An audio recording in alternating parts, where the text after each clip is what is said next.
তারাবিহের নামাজে 2 রাকাতের পর না বসে আরো 2 রাকাত পড়ে নিলে 4 রাকাত কি তারাবি হিসেবে গণ্য হবে? তারাবির নামাজে 2 রাকাতের পর না বসে আরো 2 রাকাত মিলিয়ে নিলে বিশুদ্ধ মত অনুযায়ী শুধু শেষের 2 রাকাতই তারাবি হিসেবে গণ্য হবে। সুতরাং এক্ষেত্রে প্রথম 2 রাকাত পুনরায় পড়ে নিতে হবে এবং এতে তেলাওয়াতকৃত অংশ খতমে তারাবির ক্ষেত্রে পড়ে নিতে হবে।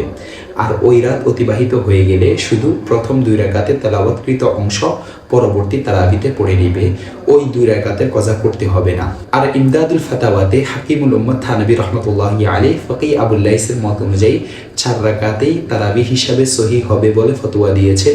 এটা কোনো হানাফি মাযহাবের মত, তবে অধিকাংশ ফকি এই মত অনুযায়ী ফতোয়া দেন না, বরং সতর্কতামূলক তারা শেষের 2 রাকাতে তারাবি হিসাবে সহিহ হওয়ার ফতোয়া দিয়েছেন।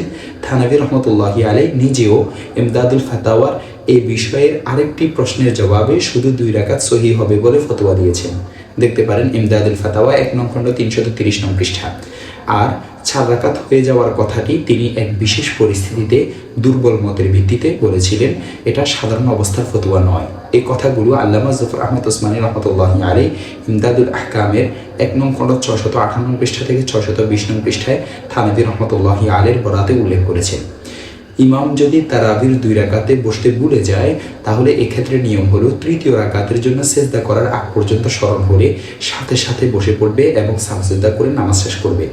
তখন এই 2 রাকাত নামাজ তারাবি হিসাবে সহিহ হবে। দেখতে পারেন ফাতাওয়ায়ে খানিয়া 1 নং খণ্ড 239 নং পৃষ্ঠা ও 240 নং পৃষ্ঠা এবং 1 নং খণ্ড 234 নং পৃষ্ঠা, আল মুহিতুল বুরহানি 2 নং খণ্ড 258 নং পৃষ্ঠা, ফাতাওয়ায়ে তাতার খানিয়া 2 নং খণ্ড 330 নং পৃষ্ঠা, ফাতাওয়ায়ে হিন্দিয়া 1 নং খণ্ড 117 নং পৃষ্ঠা ও 118 নং পৃষ্ঠা, ইমদাদুল আহকাম 1 নং খণ্ড 619 নং পৃষ্ঠা ও 620 নং পৃষ্ঠা।